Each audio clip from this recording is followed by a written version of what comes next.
Hey, Salvador Brigman here. Welcome back to the Crowdfunding Demystified YouTube channel. On this channel, we talk about crowdfunding. And specifically today, we're talking about real estate crowdfunding and how you as an investor can actually invest in real estate online. You don't have to be near the property. You can just literally point and click, and it's really freaking cool. So we're gonna be getting into that for beginners. If you are interested in investing in real estate online using crowdfunding, how can you get started with that? What are some of the differences here between the different platforms? And what should you know as an investor going into this? And it's coming up right after this.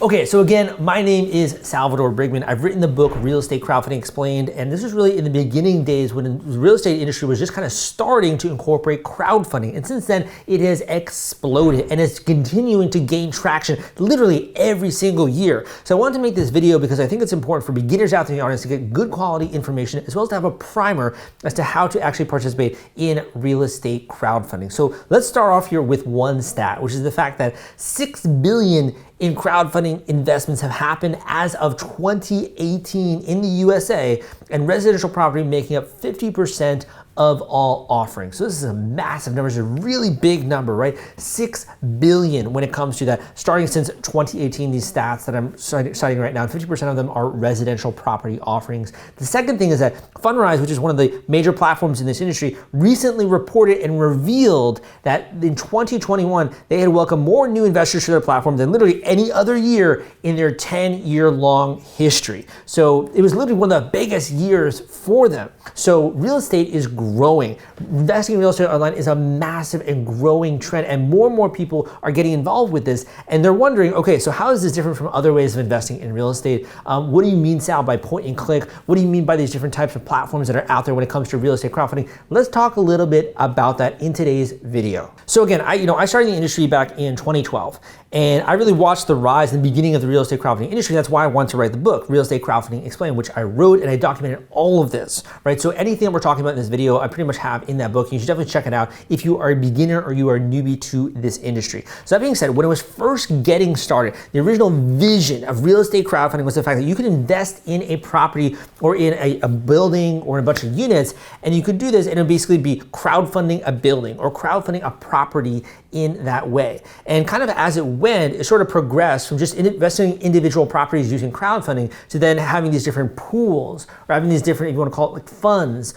where they're investing in certain sections of cities or in certain sections or areas of the country. And it kind of developed from there. And the reason I think why it developed that way, honestly, is just that people tend to like a hands-off style of investing. And everyone is different. But a lot of people, they just kind of want to hand over some liquid assets and have someone else just kind of manage that fund. So it kind of evolved from investing in just individual properties, then being able to invest in funds. And what these were called are basically non-traded REITs, or private REITs is the word for it.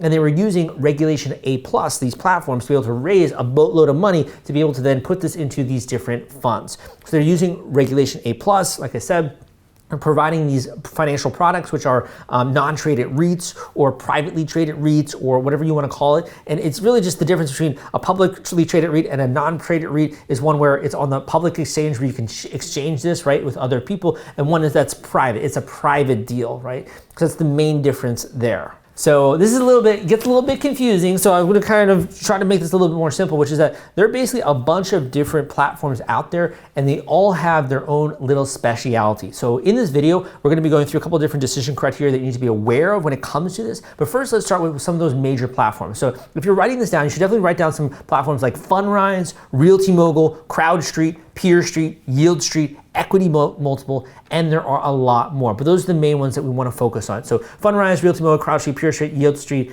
and Equity Multiple. Now, when it comes to this, the first thing that I want to point out for you as an investor is to be aware of the type of investor that you are. And by that I mean sectioning yourself off. Are you a qualified, accredited investor?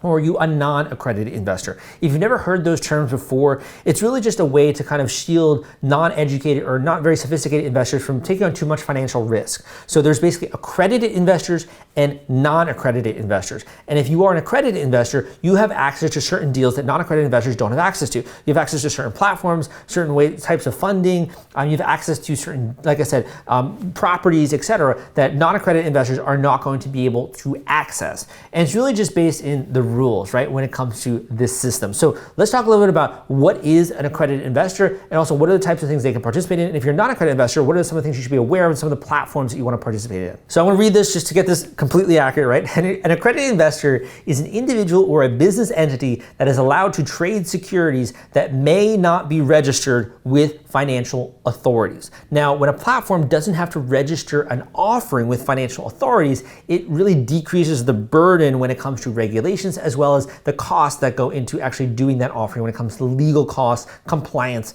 all of that kind of stuff. So a lot of platforms are kind of incentivized to not want to, produce a lot of these offerings when it comes to publicly traded offerings sometimes because it's just a lot of costs related to that. So this is known as participating in a private placement. And like I said, it's usually less costly because they don't necessarily have to register this raise with the SEC. And typically they must satisfy the requirements, like I said, that are under Reg D when it comes to being an accredited investor. And this is a self-certification system. So the SEC defines an accredited investor as either number one, an individual with gross income exceeding $200,000 each of the 2 most recent years, or joint income with a spouse or partner exceeding $300,000 for those years within a reasonable expectation of the same income in the current year. Or number 2, a person whose individual net worth or joint net worth with that person's spouse or partner exceeds $1 million, excluding the person's primary residence. So if you meet those different criteria, and I do urge you to go and seek out this information yourself. Of course, I'm not a CPA, I'm not a lawyer, I'm not an accountant, so you got to seek this out yourself. And it's a self-certification system, so you have to be aware of that information. But we have also been loosening this definition in recent years. So in 2020, the definition was actually brought in to include other items such as professional certifications, designations, and credentials, or other credentials issued by accredited educational institutions. And I believe the reason why they did that is that they kind of came to the conclusion that you just having a lot of money doesn't make you an accredited investor. It's really also having a sophisticated knowledge of how to allocate funds, how to allocate money, how to allocate capital. So they started to broaden that definition, in my opinion, for those reasons. At the time I am recording this video, if you are an accredited investor, if you satisfy that criteria, you can participate on websites like CrowdStreet, Equity Multiple, PeerStreet, and others. If you are a non-accredited investor, you can participate on sites like Fundrise, Realty Mogul, Yield Street, and others. I know it's frustrating, anger, right? It's the fact that you're not going to be able to invest always on the types of deals that you want to. However, that's just kind of the rules of the game, right? So you want to first of all look at the platforms that match your accredited investor or non-accredited investor status when it comes to this. Otherwise, you're just kind of wasting your time, right? So that's the first thing, the first takeaway from this video.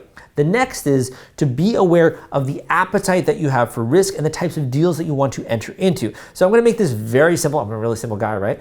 I like to really make things just kind of non-complicated, almost as easy as like a preschooler could understand. So you're either going to be looking at equity deals, which usually include some kind of an upside with that transaction, or debt, which is fixed income.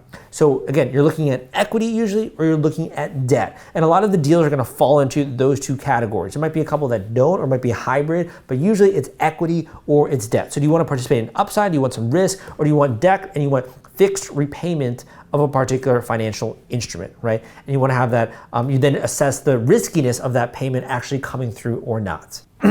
Once you make that decision of, hey, I want to do equity, debt, or both, right? And I want to participate in investing in real estate, either that's collateralized when it comes to the debt or that you're participating in the upside when it comes to the equity. Next, you want to think about, okay, what are the property types that I'm interested in getting involved with? Do I want to invest in commercial? Do I want to invest in residential? Do I want to invest in fix and flip, right? There are a bunch of different property types out there. So depending on you, your interest in kind of like, I think it's kind of cool to get involved in real estate, right? Depends on what you're interested in. You're going to then kind of narrow your search that way as well. Kind of piggybacking off that point, you might also think about a certain area of the country. So like right now, I'm very bullish on Miami. I'm obviously very bullish on southern states like Texas when it comes to the real estate explosion that we're seeing happening there, and also just the movement of population, et cetera. In Miami, it's insane, dude. There's so many new tech companies that are moving here and corporations, and real estate prices are just going through the roof. So it's a really great place to get involved in real estate here. But that being said, to piggyback off my last point, you might also think about the region of the country that you want to invest in. And that's going to inform, again, your next decision. And the next decision is deciding, do I want to become an active investor? Do I really want to pick out the individual properties? Do I want to pick out those individual places? Do I want to be very involved in that decision-making process? Or do I want to be more hands-off, right? I want to just be able to point and click. I want someone else to figure out all that stuff. I just want to participate in a fund or in a geographic location, something that's very broad and that's all diversified with a bunch of different assets, right? When it comes to that particular portfolio. And I want to spend my time surfboarding. I want to spend my time paddleboarding, right? I want to spend my time on the beach or whatever. I don't want to think about all that. Decide on what kind of investor you are, because depending on the type of investor you are, that's going to really gear your next choice of, do I want something that's more active, that I'm managing myself, that I'm making those decisions and I'm researching and getting a lot into the weeds with that, or do I want something where it's more hands-off? I don't have to do tremendous amount of research. I don't have to always check up on that. And it's also something where, again, it's more hands-off in that way. So again, I try to be honest with you on this channel. And like I said, in the beginning, right, the beginning way that this industry was started is that you could pick your own style of investments. You could pick your own properties. You could pick your own buildings if you wanted to. And it's actually very rare where there are platforms nowadays that allow you to do that. It's because most people just want a hands-off style of investment. But there actually is one platform that I want to share with you that's also the sponsor of today's YouTube video. And they've had people invest more than 2.8 billion commit in investment dollars on their platform. So go and check out the sponsor of today's video, and it's coming up right now. Attention, new and seasoned real estate investors. There's a new way to build wealth in commercial real estate that everyone's talking about. There's no annoying property management or even tedious location selection. Let me introduce you to the top real estate investing platform on the market today, CrowdStreet. CrowdStreet has offerings for you with unparalleled institutional type commercial real estate. Now you can be in control of your elite real estate portfolio. Tap the link in the description to learn more, or check them out at crowdstreet.com. So my content is designed to be helpful, right? I'm just trying to share helpful content.